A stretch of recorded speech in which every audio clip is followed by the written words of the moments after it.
Our game plan. First, we're going to figure out what chlorhexidine actually is. Then, we'll get into its really cool double-agent mission against bacteria. After that, we'll uncover the one secret that makes it last so long. And finally, we'll settle the big debate: which concentration is better? We'll look at the hard data before we wrap it all up with what this means for you. So, let's get right into it. What exactly is this stuff? You'll hear dentists and hygienists call it CHX for short.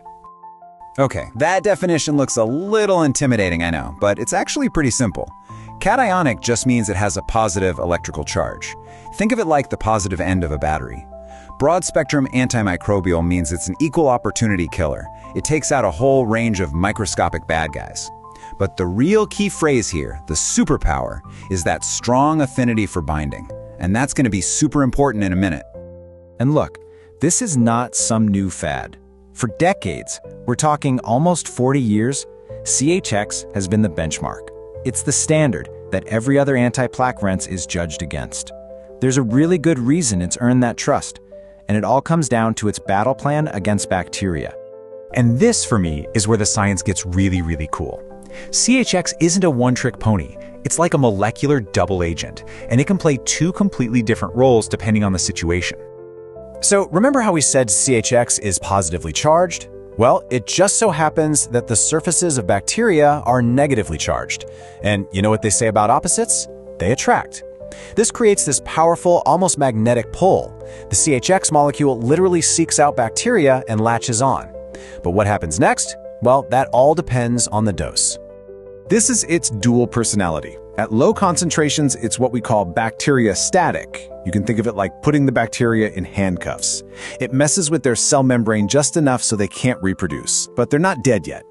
The effect can be reversed. But at high concentrations, it becomes bactericidal. It doesn't just arrest the bacteria, it executes them. Straight up. It is an irreversible final blow. So, here's the kill sequence play by play. First, that positive CHX molecule zooms in and latches onto the negative bacterium. Check. Next, it starts punching holes in the cell's protective inner membrane, causing all the important stuff inside to leak out. And finally, for the finishing move, the CHX causes all the internal contents of the cell to coagulate. Basically, it turns its insides to sludge. Game over. Okay, so it's an amazing bacteria killer. Big deal, right? There are other things that can do that. But what really truly elevates CHX into a league of its own is one unique property: its incredible persistence. The secret is a fantastic word, you're gonna love it: substantivity. It sounds complex, but all it means is that CHX doesn't just work for a minute and then wash away.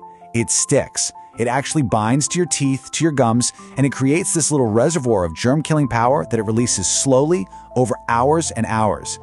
And how long are we talking? Get this. After just one single rinse, CHX can keep the bacterial levels in your mouth suppressed for over 12 hours. 12! No other mouthwash on the planet even comes close to that kind of lasting power. Researchers have this great analogy for how it works on your teeth. They call it the pincushion effect. So imagine the long CHX molecule. One of its positive ends sticks into your tooth surface, just like a pin in a cushion. But the other end is left free, waving around, just waiting to zap any bacteria that dares to come near. It's like setting up a microscopic defensive shield all over your teeth. It's brilliant.